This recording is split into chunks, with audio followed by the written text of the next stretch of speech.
maybe we will get lucky and 2021 will finally give us some snow that actually stays on the ground so that we can get outside and play in it.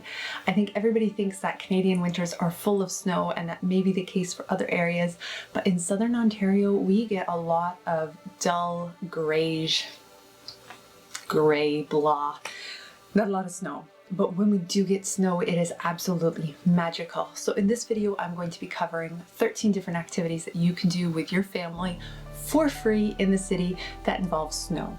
Now, I made another one of these videos that does not involve any snow because we don't often have snow, and you can find that link down below. I'm Christine, and on Buying Time, we cover gardening in southern Ontario and nature-inspired activities designed to get the entire family outdoors.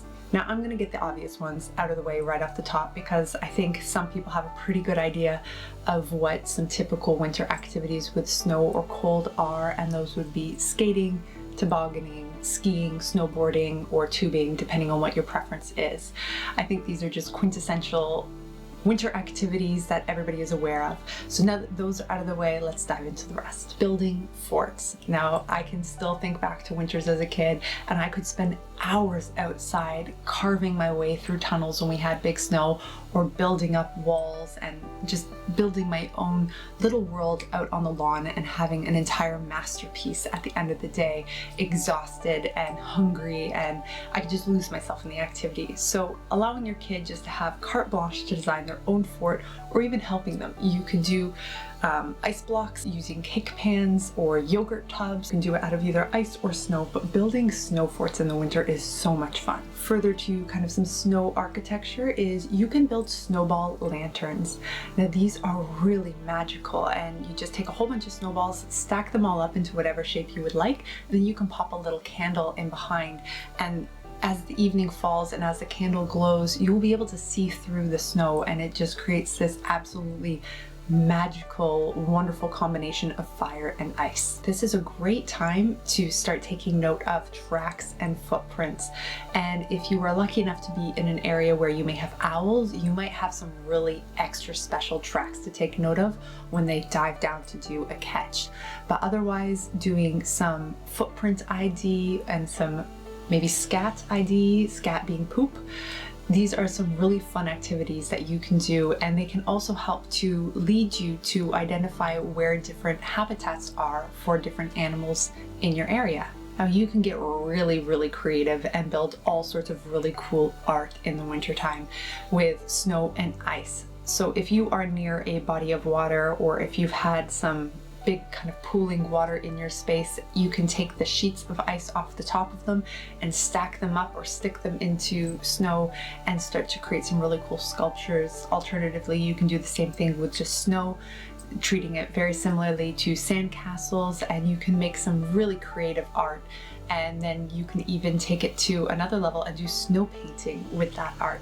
If you get just a squeeze bottle and some food coloring, you can go outside and you can paint in the snow, and this can keep kids occupied for a very long time. And if you have previously made the snow sculptures, now you can paint those snow sculptures as well. Ice bubbles are something we did a lot of last year. These work best when the temperatures are really crisp and when you have no wind. And I find it works best to put when you have snow because the snow is softer and it's less likely to pop your bubble. So if you need any tips or tricks on how to do snow bubbles, let me know down in the comments below and I will help you out with that. My little one loves to eat snow. No flavoring required, but you can start to get really creative with this. And after we've had a fresh snowfall, you can go out and collect fresh snow, fresh being key, and make snow cones. The real deal, not something that came out of a truck that was crushed up ice, but real snow cones.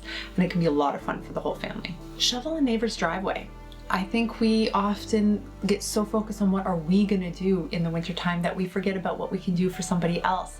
And it can be a lot of fun to go onto somebody else's house and to help them out and to be able to wave at them through the window and have that little connection with them, especially now we all could really use community and helping to encourage that attitude in your kids. You can't start too young. Now, I had mentioned this activity in the activities to do without snow as well, and that is make a mandala. In this one, you can do it with footprints, with snow sculptures, and with ice. So you can collect icicles, you can make snowballs, you can do footprints, you can poke sticks into the snow and make your own patterns with it, but you can really get creative and make your own mandala with snow and without snow. And this one is one of my favorite things to do, is similar to the waterfall hikes in the winter, but exploring caves. When you find caves that are just encrusted in ice, but you still have the lichen and the moss that's on them, there's just something so absolutely spectacular about exploring a snowy cave and being able to tuck inside like a hibernating bear. So it makes a really great hiking destination if you can find an area that has caves. The Halton region is often full of them, and if you go a little further north up towards Collingwood area, they also have a lot of great caving grounds that are so much fun to explore in the winter months. Now, if you missed my video on the 13 activities to do without any snow here in the city for free, then make sure to click this video right here. And if you want to know how to execute winter activities safely in the city, then make sure to check out my little short video here, and that will help you out immensely.